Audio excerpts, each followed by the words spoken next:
마이크를 한번 켜볼까요? 마이크는 네. 마이크잖아요. 아 맞다. 오케이 맞아. 그렇게 하면 되지. Bienvenue, 어서 오세요. 반갑습니다. 네, 편하게 앉으시면 되고 시작하기 전에 사실 오늘 여기서 저는 개인적으로 약간 혼란이 좀 있어요, 여러분. 저는 원래 이제 영어 원어민이고 여기서 이제 여러분 이제 한국어를 많이 하시는 분들이고, 근데 저는 한국어를 배우기 전에 불어를 많이 공부를 했었고 지금 이제 책을 내신 것도 이제 불어로 읽고 있고요. 그래서 이분이랑 또 이제 소통을 하는데 무슨 언어를 해야 되는지 잘 모르겠어가지고 조금 혼란이 있어요. 그래서 먼저 좀 우리끼리 한번 좀 편하게 얘기를 한 다음에 본격적인 토크로 좀 들어가 보겠습니다.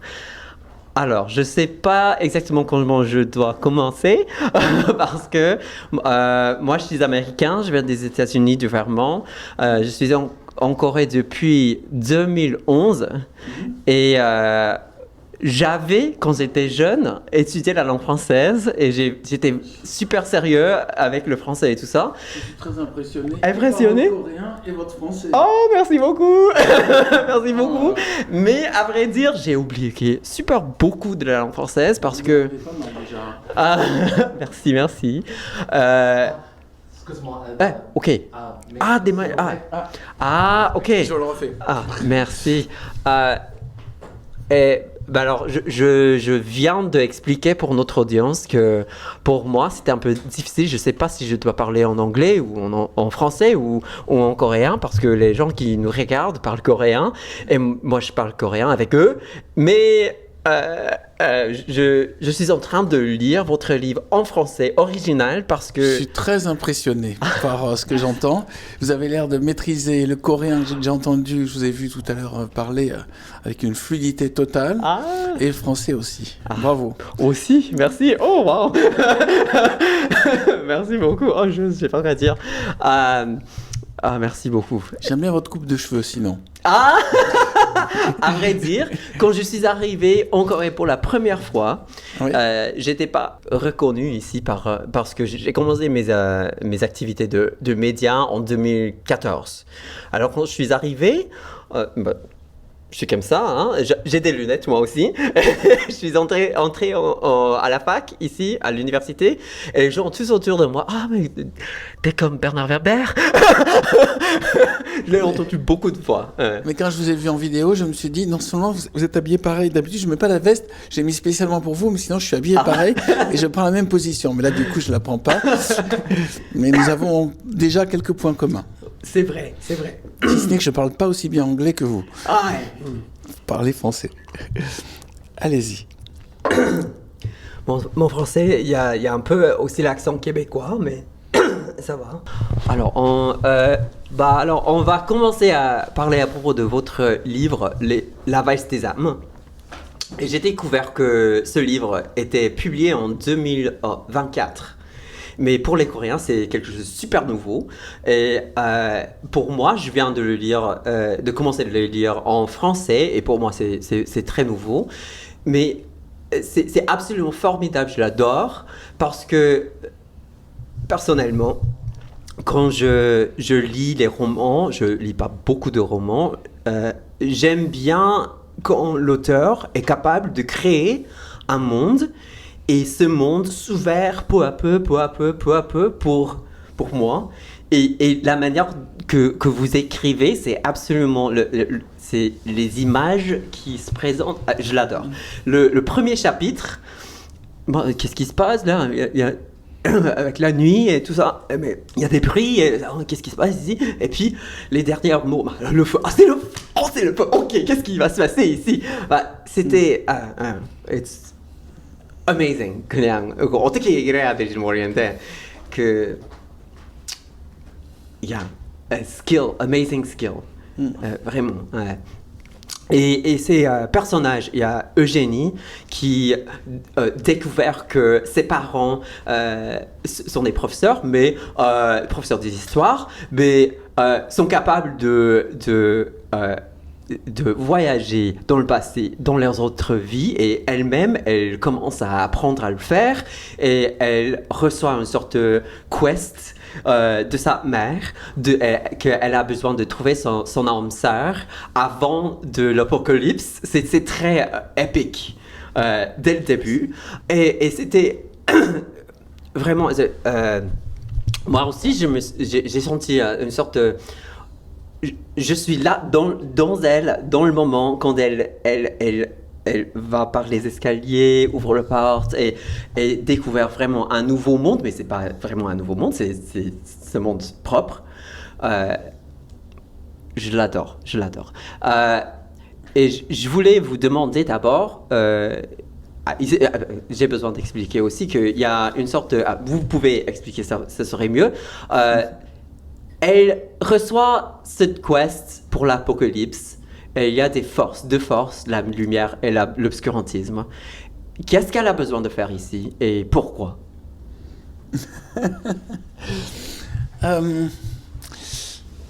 En fait, ce qui m'intéressait, c'est de comprendre comment on en est arrivé là de nos jours. Et à partir de là, de comprendre comment va être le futur.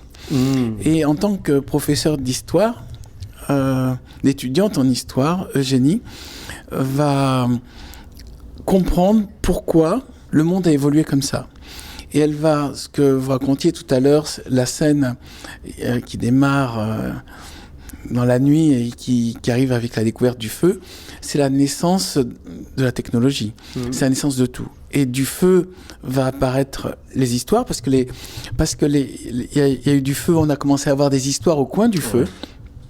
Avant, les humains... J'ai essayé de comprendre la genèse de tout.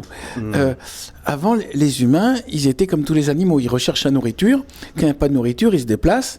Quand ils sont attaqués par un animal, ils se battent. Et puis après, ils se reposent. Mais il n'y a pas un moment où il y a une mémoire du passé. Nous avons un avantage sur les animaux. Nous avons la mémoire du passé. Et du coup, nous avons l'imagination pour penser au futur. J'ai des chiens, j'ai eu un chien, j'ai eu des chats. Par moments, je sentais l'intelligence dans leurs yeux. Peut-être vous avez eu des chiens ou des chats. J'ai un chien. Mon chien, je crois qu'elle est très intelligente. Voilà. Mais ils se disent jamais. Je me rappelle l'année dernière, j'ai mangé tel plat. Je me rappelle dans ma jeunesse, tu m'as amené me promener dans tel endroit. Le passé pour eux n'a aucune importance. De même qu'ils ne se disent pas qu'est-ce que je vais faire l'année prochaine. Il n'y a que l'humain qui fait ça. Mais pourquoi il fait ça? Parce qu'à un moment, il y a eu un temps libre qui est issu du feu aussi. Parce que le feu, c'est tout d'un coup, il fait nuit et on ne va pas dormir. Et donc, le feu, en apparaissant, fait naître les contes, fait naître les récits. Et dès le moment où il y a des récits, il y a la mémoire. De quoi on va parler? Qu'est-ce qu'il s'est passé la chasse? Comment on a vaincu notre tribu? Donc, on commence à avoir la mémoire de la tribu. Le récit entraîne la mémoire, et de la mémoire entraîne un souci, qu'est-ce qui nous arrive après la mort? Donc dans les projections du futur. Votre chien, mon chat, ne se demande pas qu'est-ce qui va arriver après leur mort. Nous, nous demandons qu'est-ce qui va arriver après notre mort, parce que nous nous projetons dans le futur. Et là va arriver l'idée que après la mort, il y a peut-être un autre monde. Et donc la scène du début, c'est la découverte de la spiritualité, puisque j'ai trouvé cet événement, j'ai cherché le moment où est née la spiritualité, et c'était il y a 120 000 ans, en Israël, dans une grotte qui s'appelle Taboun, et c'est là où on a trouvé le premier corps humain enterré avec des bijoux. Et avant d'enterrer les corps, pour l'être humain, mourir, c'est juste... disparaître, on devient une ordure. Comment dire, avant, quand un grand-père mourait, soit on le mangeait, soit on récupérait les os pour faire des flûtes ou faire des outils de travail. Mais il n'y avait pas l'idée, tiens, ce corps appartient à quelqu'un et il faut laisser une trace pour que peut-être plus tard, on trouve ce corps et on se rappelle de la mémoire de cette personne. Donc, c'est apparu le feu, le conte, la spiritualité et le passé et l'histoire. C'est ça, la scène d'ouverture, c'est le moment où il y a eu cette bascule, et c'était il y a 120 000 ans. En Israël. En Israël.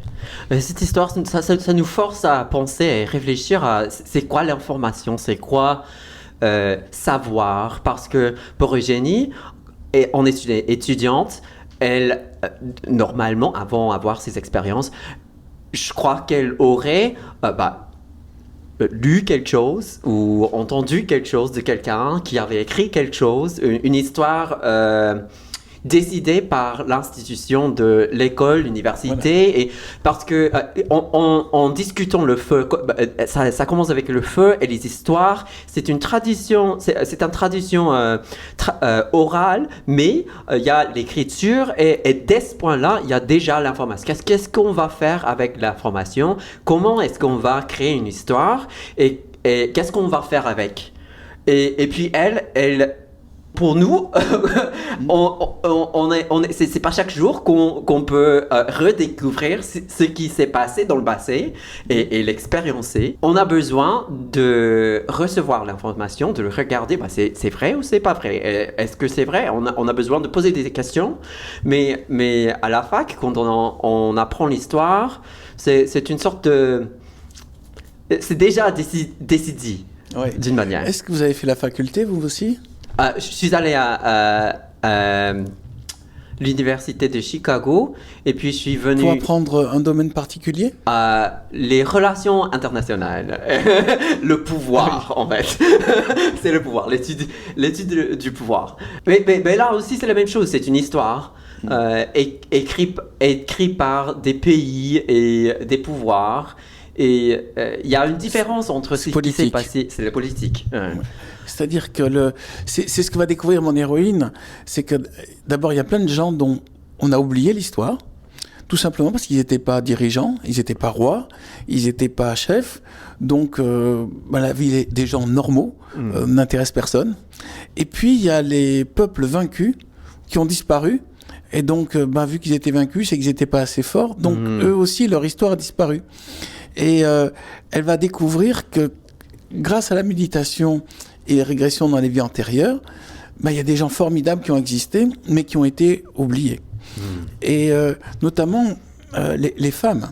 Dans notre histoire, c'est souvent l'histoire des hommes chefs, et on ne connaît pas la vie des femmes qui restent juste à la maison à s'occuper des enfants, à faire la cuisine.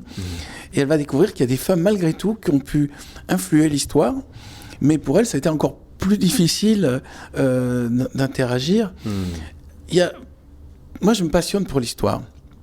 Et je me passionne aussi pour la régression à la vie antérieure, puisque je le pratique.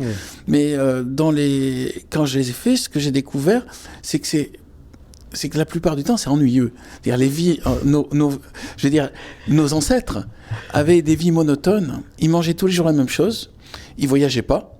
Alors, ils apprenaient pas plusieurs langues, sauf ceux qui étaient obligés de voyager, souvent à cause des guerres. Mais la plupart, ils restaient dans le village, ils épousaient quelqu'un du village, et ils faisaient le même métier que leurs parents. Donc, il n'y avait pas tellement de possibilités d'ambition, et la vie était décidée par les autres. On ne pouvait pas décider, tiens, je veux faire ce métier ou pas ce métier. Vous faites le métier, l'unique métier qui est possible. Qui existe là. Voilà. Et de même, vous ne pouvez pas décider d'épouser la personne que vous aimez. Vous épousez la personne qui est issue du champ d'à côté. Comme ça, on peut réunir les deux champs et faire une parcelle de champ qui va être plus rentable.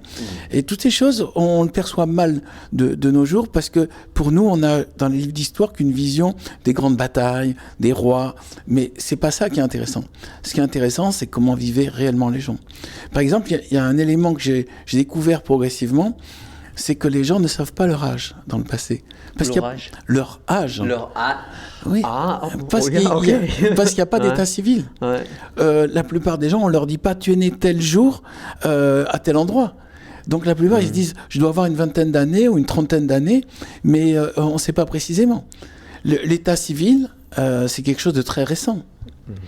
Mais même les cimetières, c'est quelque chose de très récent.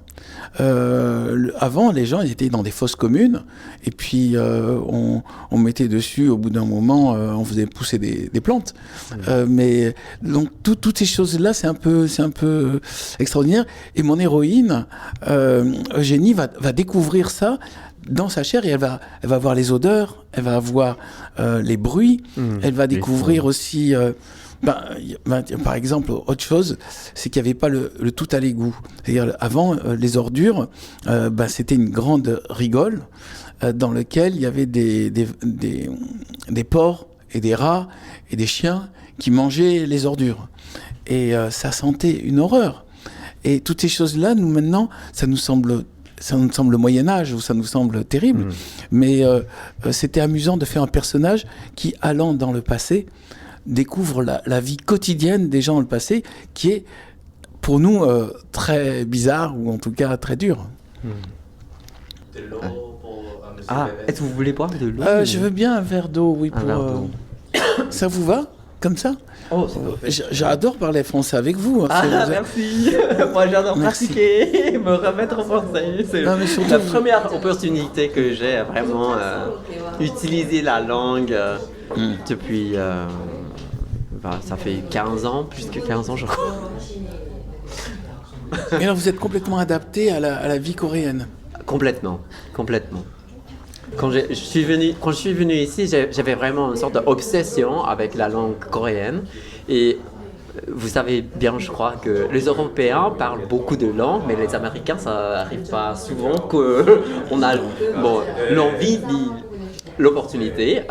Mais pour moi, je voulais vraiment apprendre quelque chose de différent de l'anglais. Et la langue coréenne, c'est super différent. On a besoin de penser à l'inverse.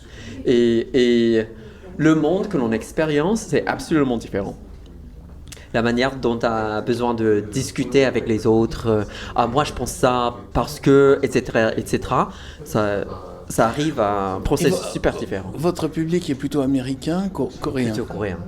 Coréen. Donc c'est les Américains qui découvrent, c'est les Coréens qui découvrent un Américain qui pense comme eux. Oui, c'est ça. Ouais.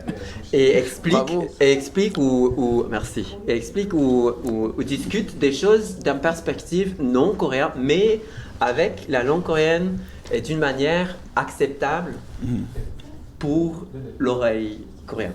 Mais ça arrive souvent, c'est qu'il y a parfois des gens qui veulent que je dise quelque chose tout à fait, mais penser que je pense comme les Coréens, mais je pense pas comme les Coréens. Et moi j'essaye toujours de penser comme moi-même et d'expliquer ça d'une manière compréhensible. Et parce que c'est là où existe le qu'est-ce qu'on dit? Value. La plus-value, on dit en français. La plus-value, ouais. Et est-ce qu'il y a des mots dans ce que j'ai dit que vous n'avez pas compris? Non, j'ai compris tout. Ouais, j'ai compris. Je peux comprendre beaucoup plus que je peux expliquer. Ouais.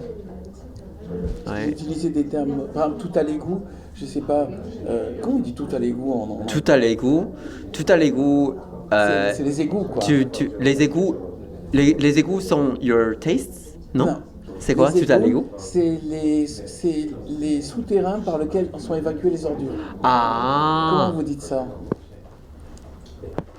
Tu connais ça? Comment on dit? Tout à l'égout. Les égouts. Les... C'est les systèmes d'évacuation des ordures avec de l'eau. C'est les tunnels.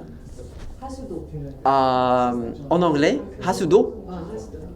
Hasudo en anglais, c'est like, c'est pour sortir. Les ordures. 상수 하수 중에 하나, 둘 다 하수. Mais quand tu vas aux toilettes, Ah ça ouais. va où? Ok. Ça va où tout à l'égout? Ok. C'est les eaux usées, on dit aussi. Les eaux usées, ok. Ah, ok. Et en anglais, tu sais. En anglais, c'est 잠깐만요. Mais En anglais, c'est in English we say you flush the toilet and the water goes down the.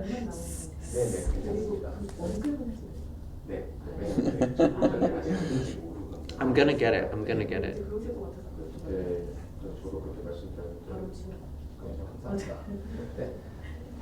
Oh my gosh. What do we call the thing the water goes through? Sewer system. Sewer, Sewer is S-E-W-E-R. 맞나요? S-E-W. E-R. Sewer Sewer system. Mais j'avais pas ça dans le Vermont parce qu'il n'y a pas beaucoup de personnes. Il y a une sorte de tank. Sewer tank는 있어요. 그 관이 없는데 어쨌든. Tu étais dans un village? Un super petit village. Il n'y a pas beaucoup de gens dans le Vermont. Mais il y a quand même toujours un tout à l'égout, non? On a, qu'est-ce qu'on dit en français? C'est quoi? Umul. Un puits. On a un puits électrique et puis on a une sorte de tank pour l'eau pour après l'avoir utilisé. Et il y a une sorte de truck qui vient pour le prendre. Pour le prendre. Oui. C'est comme ça qu'on... On a ça aussi. Mais tu vois, dans les grandes villes, je vois ça enregistre là on continue. 촬영하고 있어요? 아니요, 이제 다시 리즘 할 건데요. 아, 네. 아마 마이크로폰 필요할 것 Ça 같아요. continue toujours. Ok, Oui, ok. voilà. Non, mais dans les grandes villes, tu imagines, je sais pas, New York, ou dans lequel les ordures ne sont pas évacuées. L'odeur que ça doit sentir. Bon, c'est plutôt Londres. Londres et Paris, c'était des cloaques. Des cloaques, c'est des lieux où il y avait des odeurs très fortes du fait de ces systèmes des rigoles remplis de rats aussi. Voilà. Bon, en tout cas, le fait de s'intéresser au passé, mais pas seulement le passé des livres d'histoire, tout d'un coup ouvre des tas de perspectives. Comme une expérience. Le passé comme une expérience. Un Et état aussi, de être. Oui, Quoi. quand j'étais... ça va paraître bizarre. Donc, certaines vies où je me suis retrouvé femme, je me suis aperçu que, bon, on s'ennuyait beaucoup, mais il y avait un endroit où on se faisait des amis, femmes. On est loin du livre, là. C'est l'endroit, le lavoir. C'est l'endroit où on allait laver le linge. Et là, c'était mon grand plaisir, c'était aller discuter avec les autres femmes tout en lavant le linge. Et ça aussi, c'est quelque chose que j'ai d'abord vécu en faisant des expériences de régression, et après je suis allé voir, et j'ai vu dans les villages, je sais pas dans le Vermont, mais en France, il y avait le lavoir, était un endroit très important et très central. Il y avait le marché et le lavoir. Je voulais vous demander à propos de ces expériences aussi, parce que j'avais écouté un podcast là où vous avez parlé un petit peu à propos de ce processus de méditation, et aussi c'était dans un contexte, vous avez dit quelque chose à propos de... Il y a la croyance et l'expérimentation, et on peut apprendre quelque chose par le faire, ou on peut apprendre quelque chose par le croire, et et cette différence, je trouve que c'est vraiment important, parce que c'est là bonne question. ce que l'on trouve ici dans ce livre aussi. Il y a, et c'est ça que fait Eugénie par rapport à ses expériences aussi. C'est quoi là, c'est un peu difficile à exprimer, mais c'est très important, je trouve, pour nous à cette époque, parce que l'information, on n'a pas exactement super le contrôle sur l'information de soi. Exactement. Il y a... j'ai envie de t'expliquer tellement de choses. Tu sais, quand j'étais... Je ne sais pas si ça existe aux États-Unis, mais ou en Corée, il y a des cours de philosophie. Vous avez ça? C'est disparu pour nous. Ça a disparu. Aux États-Unis. 한국에서 철학 수업 있어요? 대학 가면 아마 있을 거예요. À l'université. À l'université. Mais nous, on a au lycée. Et donc, on attendait tous... J'attendais l'année de philosophie. Je me suis dit, à l'école, on va m'apprendre à réfléchir sur les grands sujets et tout. Et j'arrive et je rencontre un professeur, il ne parlait que de philosophes allemands. Nietzsche, Schopenhauer, Kant, Goethe. Et dans ma copie, j'avais découvert le yoga. Et je faisais référence au yoga et j'ai découvert le taoïsme. Et je parlais de ça. Et le professeur me dit, Werber, pourquoi vous nous parlez de philosophie orientale? Alors je dis, parce que je trouve ça intéressant. Il me dit, nous avons tout ce qu'il faut. Dans la philosophie occidentale, nous n'avons pas besoin d'aller chercher en Orient ce qu'on trouve en Occident. Alors, je lui dis, la chose que je trouve en Orient et que je ne vois pas en Occident, c'est l'expérience du corps. parce que j'avais appris le yoga, et donc rien que le fait de rester dans une posture, comme ça, comme toi, le fait de se tenir droit, le fait de fermer les yeux et de respirer, c'est quelque chose que je n'ai pas appris dans les philosophies occidentales. Mais c'est quelque chose que j'ai appris dans les philosophies orientales. Et je lui ai dit, l'expérience du corps, parce que je faisais aussi du tai chi chuan, je faisais aussi du kung fu. Je lui ai dit, ces choses-là, je les ai trouvées en Orient. Et la différence entre l'Occident et l'Orient, ça me semble qu'en Orient, il y a des expériences du corps. Le professeur m'a dit, mais il y a aussi des expériences du corps en Occident. Les moines font la méditation, il y a des positions et tout. Mais au moment où il m'a dit ça, moi, je m'étais renseigné déjà et je trouvais qu'il y avait très peu d'évocation du corps. Et il m'a dit, si vous faites à nouveau des allusions à l'Orient dans vos copies de philosophie, vous aurez des mauvaises notes. Et j'ai eu des mauvaises notes jusqu'à la fin parce que j'ai toujours fait des allusions à l'Orient. Pour moi, il y a cerveau gauche, cerveau droit, cerveau occidental, cerveau oriental. Et j'ai eu que des mauvaises notes en philosophie avec ce professeur. Et par contre, quand j'ai fait le baccalauréat, l'examen final, là, j'ai eu une très bonne note. Ça dépend... La philosophie dépend de celui qui note. Et c'est l'interprétation des idées. Voilà. Mais je trouve très bizarre déjà qu'un être humain juge le niveau de sagesse d'un autre être humain, même si c'est un enfant. En tout cas, il me semblait que j'avais plus d'ouverture d'esprit que mon professeur et aussi plus d'expérience. Et pour moi, la spiritualité, c'est pas me retrouver dans un temple à répéter une prière avec un prêtre qui est au-dessus et qui discute lui avec Dieu. Pour moi, la spiritualité, c'est se connecter à son essence et se rappeler qui on est et se rappeler à quoi on sert. Trouver à quoi on sert et trouver sa mission d'âme. Et ça se retrouve un peu dans tous mes livres. C'est trouver... Il faudrait faire un audit. Tu sais, qui suis-je ? Qu'est-ce que je peux faire ? Quel est mon talent ? Et comment faire pour que ce talent puisse résonner ? J'aime bien cette phrase de Pink Floyd, « Shine on your crazy diamond ». Comment faire briller son diamant intérieur ? C'est ça, la philosophie. Et on n'a pas besoin de mettre une tenue, de se retrouver dans un endroit tous ensemble, à répéter un texte dont on ne comprend rien. Je pense que pour chaque individu, la spiritualité est différente et c'est une expérience du corps, pas une expérience juste intellectuelle. Mais je trouve que c'est trop important de poser ces questions. Et en même temps, je trouve que ça devient peu à peu encore plus difficile pour les gens en général de se poser une question comme qui suis-je et qu'est-ce que je fais avec ma vie et pourquoi? Il y a un but ou pas? On n'a pas vraiment beaucoup de temps à faire ça. Peut-être c'est une excuse, mais aussi on a besoin de rendre compte du fait que quand vous étiez à l'université avec ce professeur qui était déjà en train de dire... Au lycée, avec ce professeur qui était déjà en train de dire c'est ça la vérité et c'est ça pas la vérité, c'est ça l'information et c'est ça pas l'information, était en train de faire des décisions de réalité ou quoi. Mais il y a maintenant à ce point-là, pour nous, pour les Coréens, il n'y a pas de philosophie au lycée. Pour les Américains, ça n'existe pas au lycée, c'est toujours à l'université. Et puis, de ces jours, on a l'intelligence artificielle, on pose des questions pas à soi, mais pas à lui.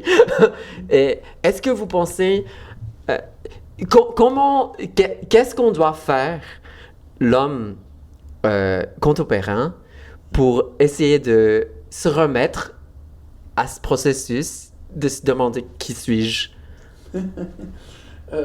Lire mes livres. C'est une bonne question, ça. C'est une bonne réponse. Non.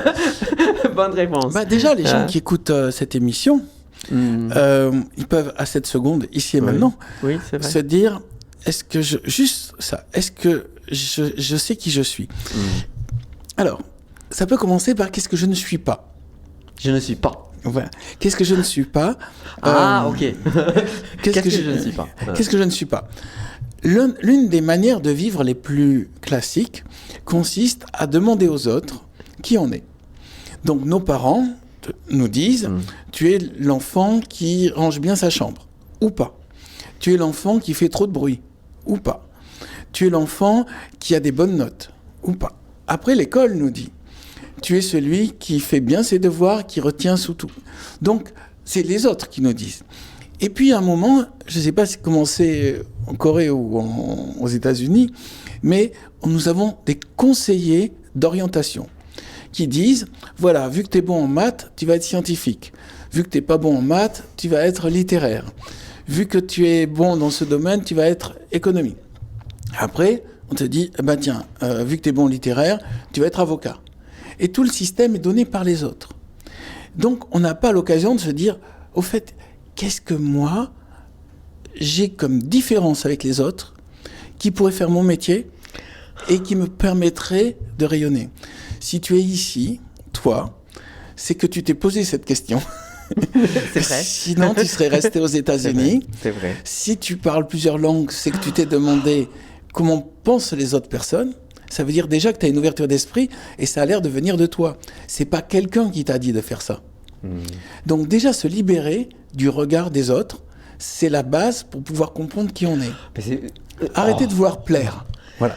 En Corée, on a un mot pour ce processus de moi je suis bon en maths, alors je vais faire ingénieur ou quelque chose comme ça. C'est Jillo. Jillo,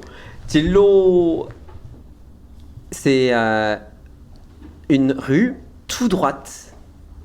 Alors, si tu es bon en maths, tu vas faire ça. On marche dans la vie, et puis le carrière, toutes les choses que vous avez besoin de faire, c'est comme une rue toute droite, et votre rue toute droite, c'est ça. C'est ça ce qu'on fait ici en Corée. Dans les écoles, dans les entreprises, c'est vraiment très strict culturellement. Et moi, j'ai fait des expériences. Je fais des. Est-ce qu'on dit pas lecture en français pour parler devant les autres? Si. On dit lecture. Conférence. J'ai fait beaucoup de ça en Corée. J'aime bien recevoir des questions et discuter et ça après. Mais il y a une culture ici que l'on reçoit dès le début à l'école de ne pas demander, de ne pas poser des questions. Et juste recevoir ce qui est déjà décidé. Et ça finit pas ici parce que, de mon expérience, je sais qu'il y a beaucoup de Coréens qui ont des questions. Ils ont des questions, c'est juste que dans une situation de groupe, quand il y a beaucoup de personnes, on a déjà entendu qu'on ne doit pas poser des questions, alors je ne vais pas lever la main. Il y a une culture comme ça. Comment doit-on commencer si on est déjà ici? Alors, d'abord, c'est vrai, ce que tu dis, c'est l'Asie, en Asie. Et le pire, ça m'a l'air le Japon, dans lequel on demande à être comme les autres et surtout ne pas se différencier. Il y a un proverbe japonais qui dit « Le clou qui dépasse attire le marteau ». Attire le marteau, c'est quoi un marteau? Attire le marteau. On a la même expression ici. Voilà, ça veut dire, si tu veux montrer que tu es différent, la société va t'écraser. Et ça, c'est plus fort en Asie c'est très fort. qu'en Occident. Oui. Et du coup, ceux qui arrivent malgré tout à montrer leur différence, ils sont très très bons. C'est vrai ça, je trouve. C'est, tu vois... Il y a beaucoup d'opportunités aussi pour eux. Pour les autres. Attends, c'est-à-dire, l'école, je crois qu'au Japon et en Corée, il y a beaucoup de suicides. C'est l'école qui dit qu'il y a une pression pour que tout le monde soit pareil. Mais ceux qui arrivent à survivre à un système alors qu'ils ont une grande différence, ceux-là, ils vont être des surdoués, des génies. À un moment, j'ai rencontré l'un de mes idoles en musique, Peter Gabriel. Tu vois, je ne sais pas s'il est encore à la mode, mais je le rencontre. Tu vois qui c'est? Je sais qui c'est. Du groupe Genesis. Oui. Et je lui dis comment ça se fait que le rock'n'roll vient, et surtout en Angleterre, plus qu'aux États-Unis, plus qu'en France, plus qu'en Allemagne. Il me dit parce que le système scolaire est tellement dur en Angleterre que ceux qui arrivent à sortir malgré tout, ils sont très très forts. Oui, et nous avons un système scolaire qui n'est pas aussi dur en Angleterre, un système aussi militaire. Je crois qu'en Angleterre, c'est très militaire, au Japon aussi et en Corée aussi, je crois. Et il ne faut pas oublier que même si on se soumet au système militaire pour pouvoir survivre, il y aura un moment où on sortira de ce système, et là, on pourra exprimer sa différence et sa créativité. Mais des fois, les gens sont cassés, sont brisés par le système scolaire, puis aussi ils sont brisés par l'entreprise. Parce que dans l'entreprise, tout le monde se surveille, tout le monde veut que les choses soient prévisibles et se ressemblent. Mais moi-même, à mon niveau, le système scolaire m'a écrasé, et j'ai eu la chance d'échouer dans mes études. Ce que je souhaite... C'est-à-dire que moi, j'étais un passionné de sciences. Mais vraiment, je créais mes propres appareils, j'allais dans des clubs d'astronomie, et je voulais être scientifique, je voulais être inventeur. Mais c'était vraiment mon obsession. Et je tombe sur un professeur qui me déteste en maths et qui dit, lui, je veux pas qu'il passe en sciences. Et je passe un examen spécial qui me permet, malgré tout, de court-circuiter ce professeur, et j'oublie de retourner la page. Du coup, j'ai fait que la moitié du problème, et j'échoue. Et là, je vais dans une école dans laquelle le niveau est très bas. Et vu que le niveau était très bas, j'étais le meilleur de loin, et j'ai créé un journal, et j'ai commencé à m'apercevoir que mon vrai truc, c'est pas le système scolaire, mon vrai truc, c'est raconter des histoires. Et je me suis mis comme ça à gagner, mais ma chance a été d'échouer. Et après, j'ai fait la faculté de droit, où j'ai échoué aussi. Et j'ai envie de dire un message aux Coréens, par moment, votre échec peut être votre plus grande victoire. C'est-à-dire, vous avez l'impression que vous avez raté un examen, vous avez raté un diplôme, vous avez raté un travail. C'est une opportunité de faire quelque chose qui va être beaucoup plus adapté à vous. En tout cas, moi, j'ai échoué dans beaucoup de domaines et ça m'a permis de réussir là où je suis. Mais d'une certaine manière, c'est pour ça que peut-être ce message, il m'est important. Il est indispensable d'échouer. Si vous avez une vie où vous faites que réussir, votre vie, il y a un truc qui ne va pas aller. On est construit par ces... Est-ce que toi-même, tu as eu des échecs ? Je suis super d'accord avec ça. Je suis échoué beaucoup de fois. Mais les échecs nous obligent à sortir du chemin prévu et à découvrir des chemins nouveaux. Oui. Beaucoup de gens qui ont connu des défaites ont pu rebondir sur ces défaites pour devenir plus forts. Mais si vous n'avez pas de défaite, il n'y a pas de remise en question. Si, par exemple, je reprends le cas, vous faites ce que vous disent vos parents, donc vous n'avez pas à vous poser de questions, vous faites comme vous dites. Après, vous faites ce qu'ont dit vos professeurs, il n'y a pas de questions. Après, vous dites ce que dit votre patron. Bon, vous avez réussi votre vie selon le système normal.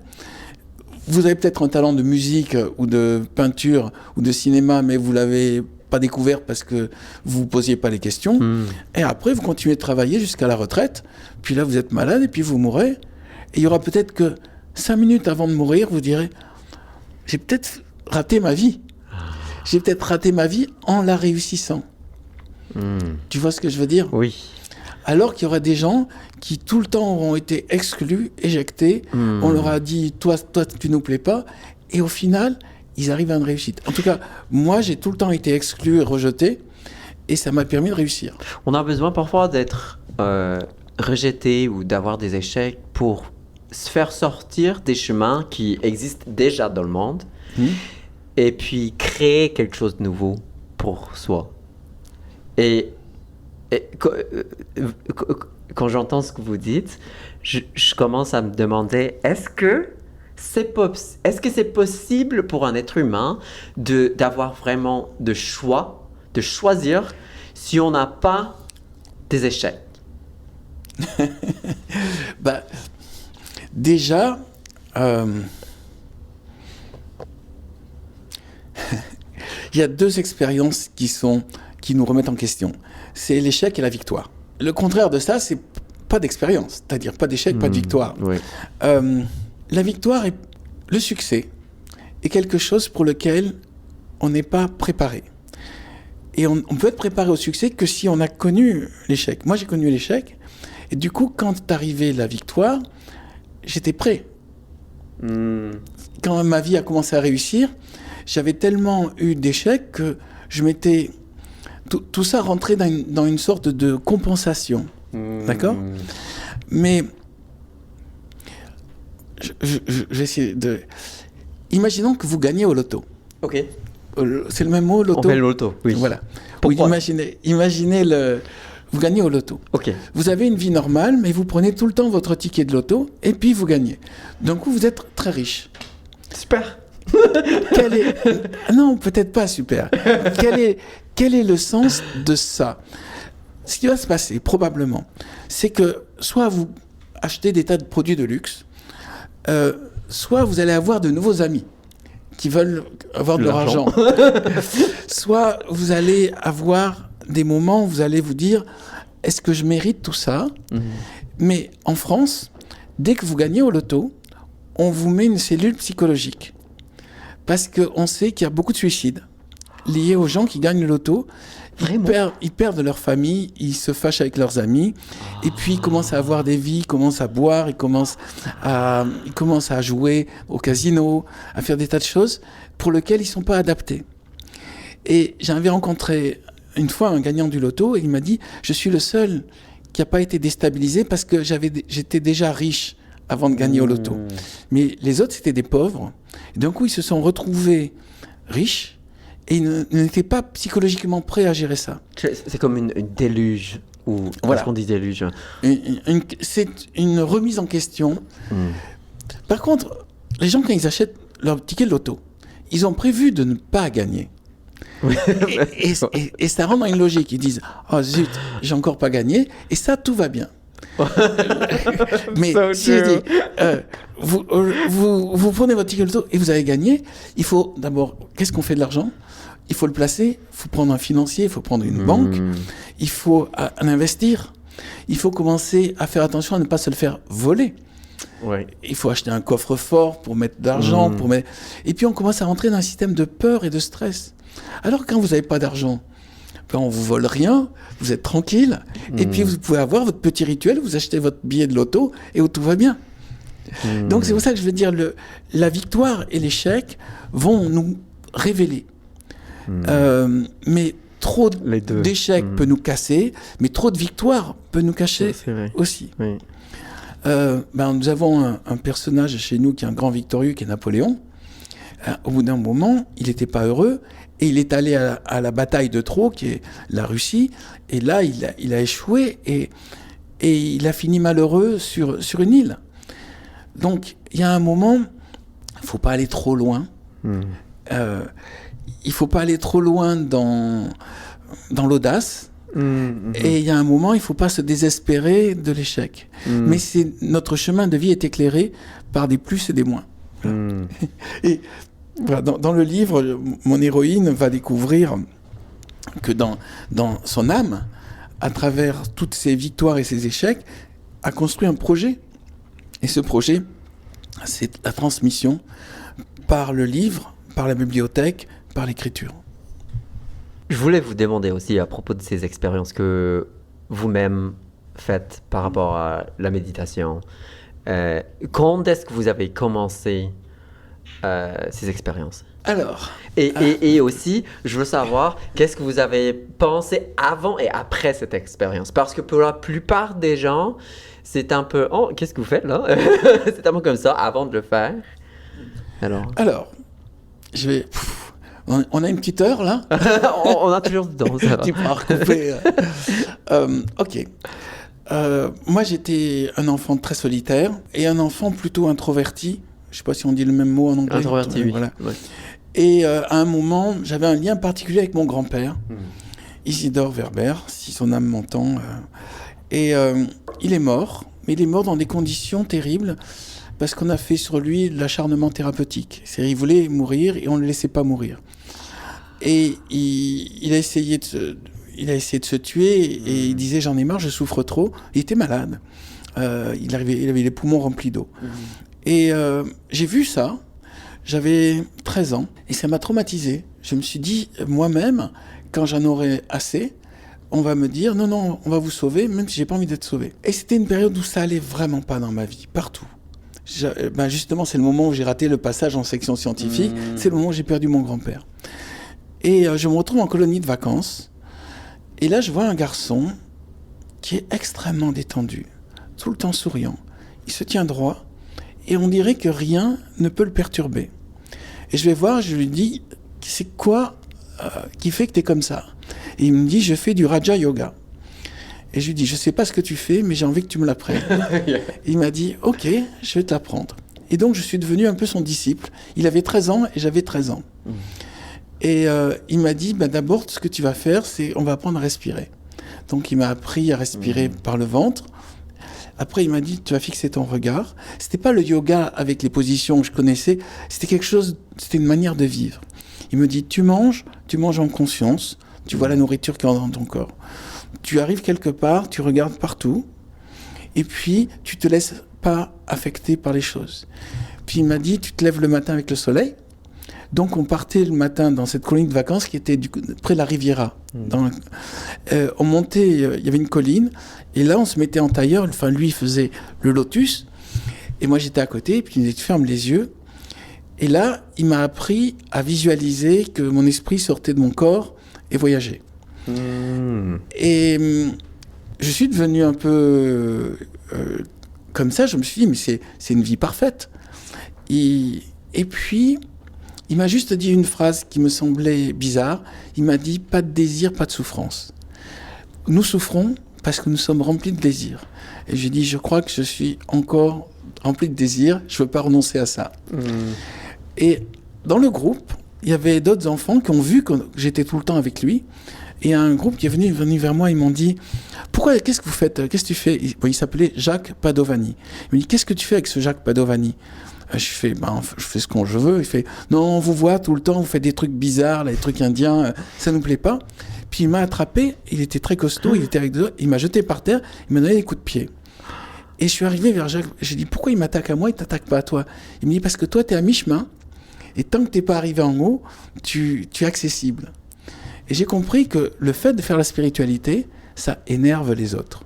Peut-être ça les rend jaloux, mais le fait de rester immobile comme ça, les gens se disent « Oh, t'es bizarre, t'es une secte. » Ils n'arrivent pas à se dire qu'on a compris quelque chose à faire d'intéressant avec notre corps.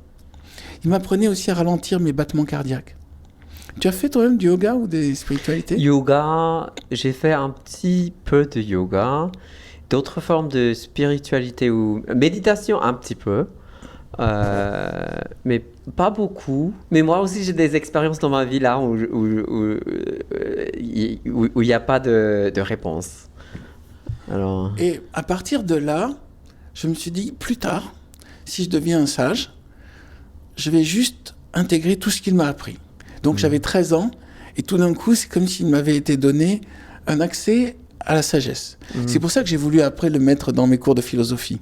Je me suis dit, c'est tellement fort là ce qu'il m'apprend. Après, je me suis intéressé à Siddhartha, Gautama, Bouddha, j'ai lu plein de livres et tout. Mais là, c'était une expérience directe.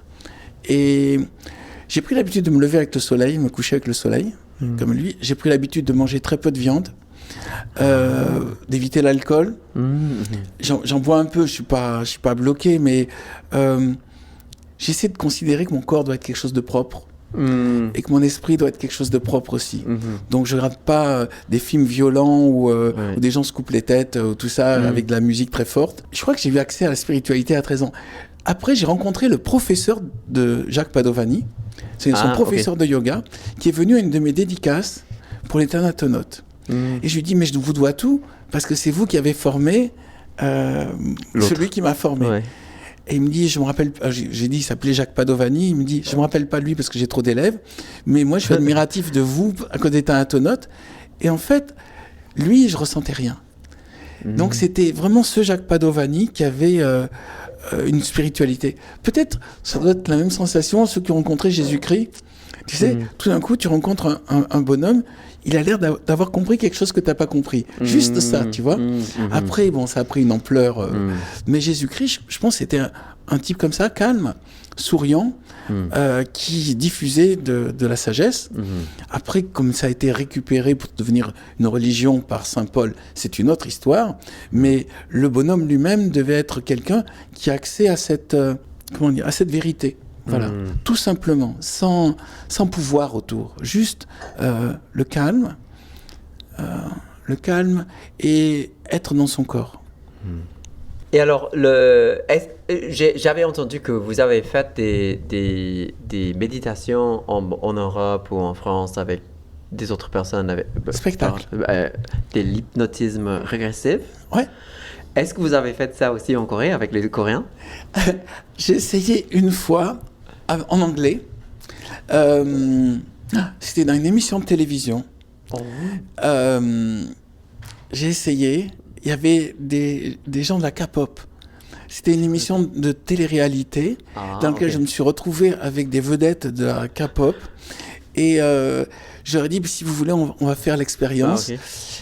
Et ils ont été vraiment très gentils. Ils avaient envie que ça marche.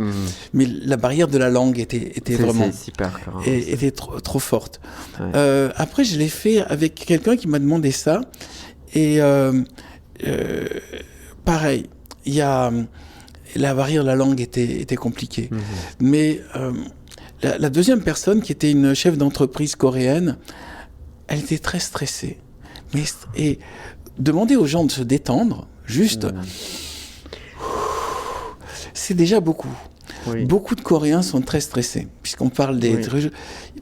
Je pense que ça vient de l'école, ça vient des parents, beaucoup de pression, ce qu'on disait tout à l'heure, et du coup, de là à se mettre comme ça, en souriant et de respirer, ça leur demande par moments un énorme effort. C'est étonnant parce que je sens aussi dans ce pays énormément de spiritualité. J'ai rencontré des bouddhistes coréens extraordinaires. J'ai eu, notamment une fois, on m'a proposé une émission de télévision où il y a un grand sage bouddhiste, et j'ai retrouvé cette même énergie que j'avais trouvée chez Jacques Padovani, c'est-à-dire de l'humour, une sorte de détachement de tout. Moi, je crois qu'un grand sage en spiritualité, c'est quelqu'un qui fait des blagues. Qui fait des blagues. Oui, c'est pas quelqu'un qui est tout le temps. Oh, il faut C'est pas ça. C'est quelqu'un qui est souriant et qui parle normalement et qui peut plaisanter de tout. C'est en ça d'ailleurs que j'ai une vision plus bouddhisme coréen que bouddhisme japonais. J'ai rencontré aussi des maîtres de Shinto, et les maîtres de Shinto ou de Zen sont des gens, il faut être comme ça, puis ils arrivent avec un bâton, ils tapent sur les... Vous voyez comment faire, sur les épaules, et puis il ne faut pas bouger, et puis ils sont tout le temps...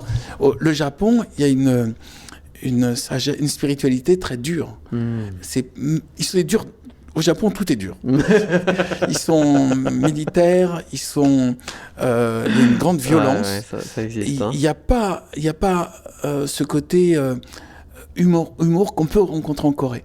Les gens sont beaucoup plus souriants, les femmes sont plus souriantes en Corée. Au Japon, tout le monde se surveille. Ils regardent, est-ce qu'on est bien dans le système. Mais... voilà, j'aimerais bien faire le spectacle en Corée. En France, donc, je le fais dans des salles de plus en plus grandes et je leur propose 3 méditations. La première, c'est pour découvrir leur île personnelle dans laquelle ils vont créer une sorte de sanctuaire. Quoi qu'il arrive dans leur vie, ils pourront toujours, avec leur imagination, aller dans cette île. La deuxième, je leur fais revivre leurs meilleurs souvenirs d'enfance. Mais ils le revivent avec tous leurs 5 sens et après ils en parlent. Et la troisième méditation, ils vont dans une de leurs vies antérieures. Alors c'est toute la salle, hein, c'est pas une personne. Et après ça marche à peu près entre 70 et 80% des gens. Et je leur demande, et chaque fois ils racontent, sur qui ça a marché, ils lèvent la main. Puis après je leur dis, racontez-moi. Et ils racontent leur vie. Et c'est comme des petits films. Et dans le spectacle, il y a une caméra vidéo. Donc au moment où ils parlent, ça apparaît sur un grand écran. Et ils voient la personne en train de raconter ça. Et je suis accompagné d'une harpiste.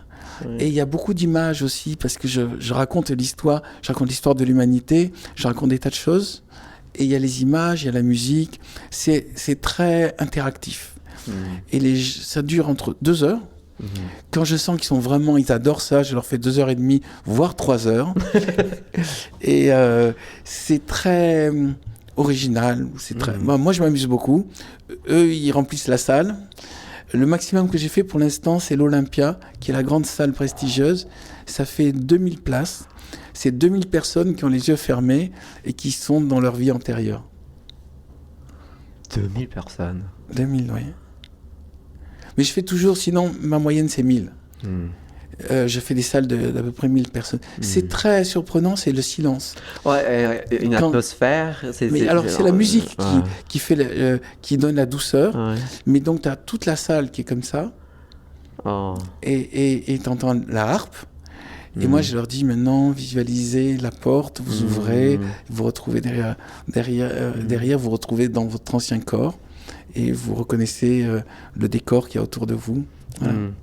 C'est un peu étonnant qu'il y a tellement beaucoup de gens qui sont ouverts à cette expérience. Parce que parfois dans la vie, comme vous avez dit, il y avait le gars qui vous avez jeté par terre et puis il y a la femme qui travaille à l'entreprise en Corée qui était très stressée par le processus. Il y a parfois des gens qui sont préparés à se poser des questions. C'est exactement ça. Il y a des gens qui ont la capacité de changer et il y a des gens qui bloquent tout parce qu'ils ont peur. Ils ont peur que s'ils changent, ils vont perdre des choses. Il faut accepter de perdre son ancienne pensée pour aller vers une nouvelle pensée. Un peu comme un serpent. Tu abandonnes ton ancienne peau pour aller vers la nouvelle peau. Ou alors comme une chenille, caterpillar, tu dois abandonner ton corps de chenille pour devenir un papillon. Et j'utilise beaucoup l'image de la chenille et du papillon, car la spiritualité, c'est la transformation en papillon. J'imagine que la curiosité nous aiderait beaucoup à partir de ce peur. Exactement. Moi, j'ai peur de ne pas faire assez d'expériences. J'ai peur que 5 minutes avant de mourir, je me dise j'aurais dû voyager plus, j'aurais dû apprendre plus de langues, j'aurais dû apprendre le coréen, j'aurais dû faire plus d'expériences. Et en France, on dit mieux vaut avoir des remords que des regrets. C'est mieux vaut regretter que tu as fait des choses que tu n'aurais pas dû faire, plutôt que regretter de ne pas les avoir faites. Au moins, quand tu te trompes, tu sais, quand tu fais ça, tu as ce problème. Mais si tu ne prends pas de risques, tu n'apprends pas. Et c'est ce que j'ai envie aussi de transmettre, c'est prenez des risques, trompez-vous, perdez. Perdez des illusions, perdez des amis, perdez de l'argent, mais prenez des risques. Si vous ne prenez pas de risques, comme nos ancêtres, vous allez rester dans le village, vous allez faire le même travail que vos parents, et vous allez aller avec la femme qui vous crée, vous a indiqué vos parents ou qui fait le même métier que vous, et vous allez, ou l'homme qui vont juste être dans le confort et la facilité. Mais si vous prenez des risques, vous risquez de tout perdre. Vous risquez d'être ruiné. Vous risquez votre vie, mais au moins, vous apprenez. Nous sommes là pour apprendre. 박수! 너무 좋은데. 진짜 이렇게 on a un mot aussi ici en coréen. 속 시원하다. 속 시원. 속 시원. C'est l'intérieur. Et 시원, c'est frais. Quelque chose de frais.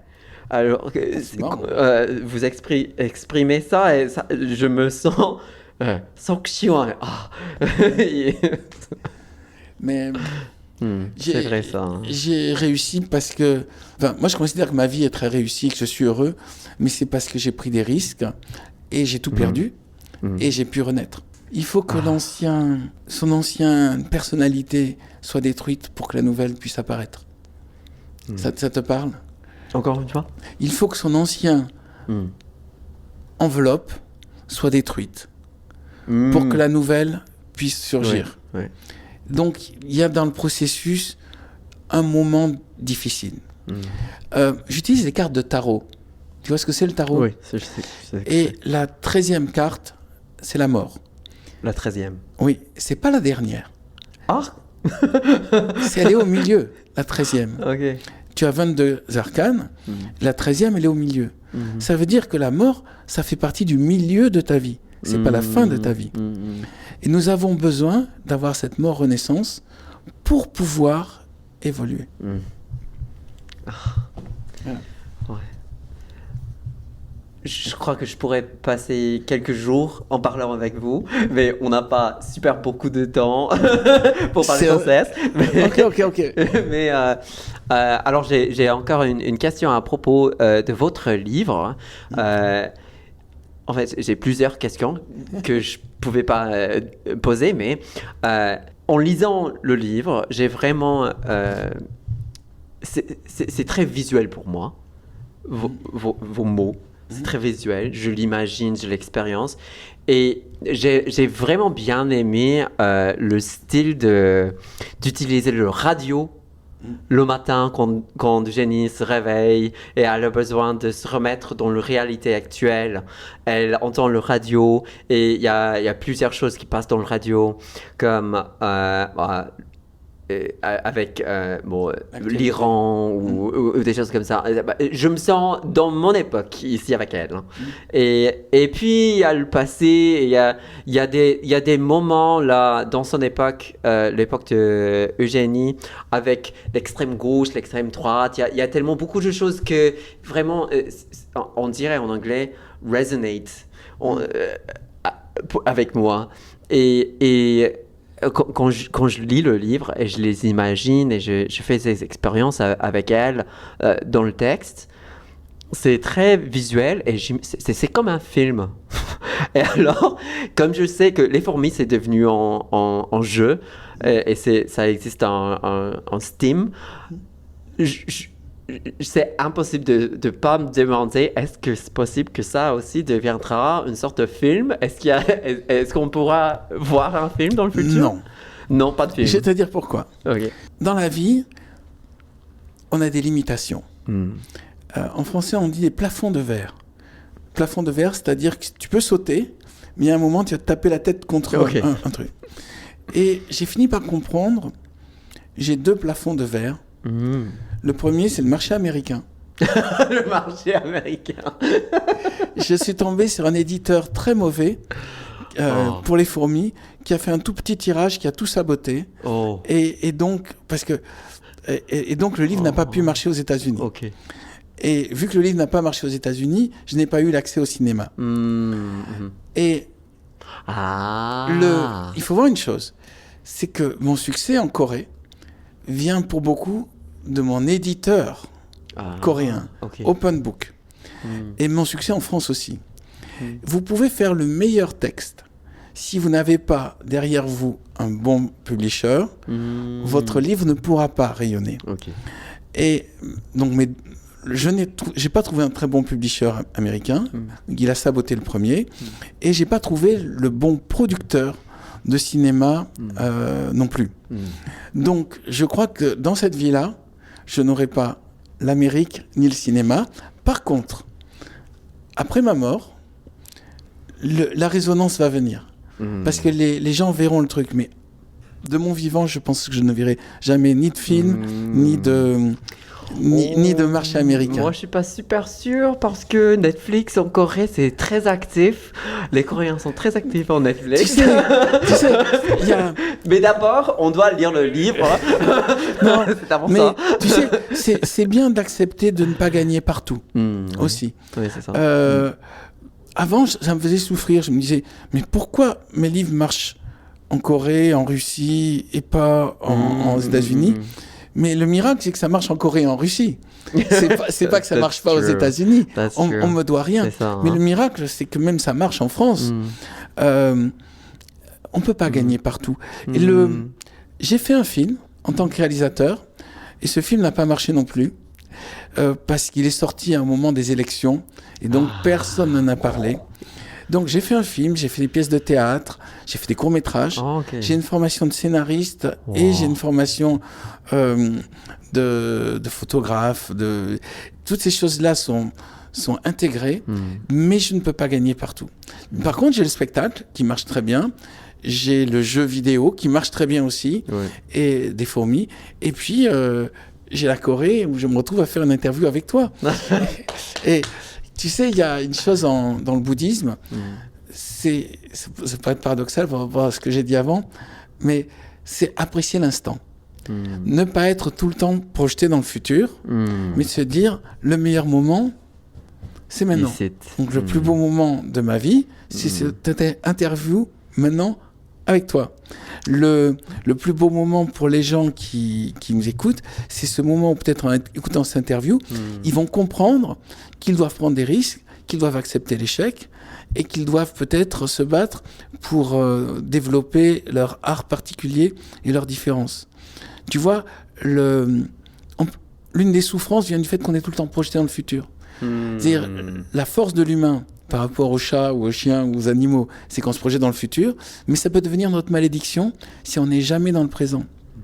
Là, je passe un bon moment avec toi, en train de me dire que des Coréens vont comprendre ce livre, qui pour moi est très important, et vont comprendre aussi ce qui peut être une forme de spiritualité individuelle, non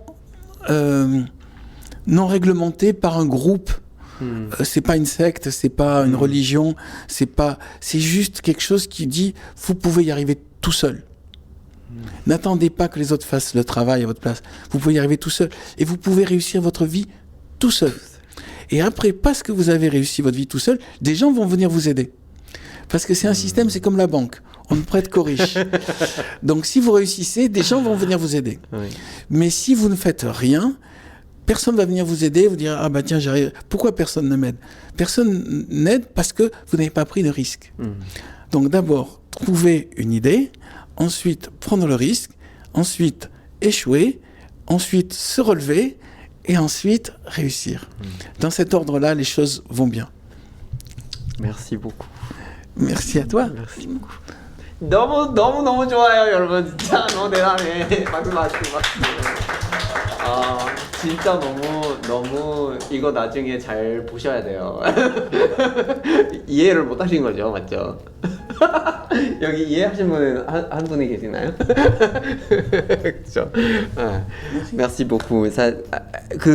그러면 이제 여기서 멈추고 또 다음 단계는? 네, 한국 오셔서 좀 일정도 바쁘시고 하셨을 텐데 약간 한국 막걸리 맛도 보시면서 네, 전도 조금 드시면서 오케이. 네, 좀 그냥 사담하고 같이 마무리하고. 네. 오케이. 그러면 마이크는 네, 그 핀 마이크로 전환할 핀 마이크. 네, 네. 오케이. Ils vont changer de microphone. 여러분 혹시 이거 보셨나요? 못 보셨어요? 요거는요?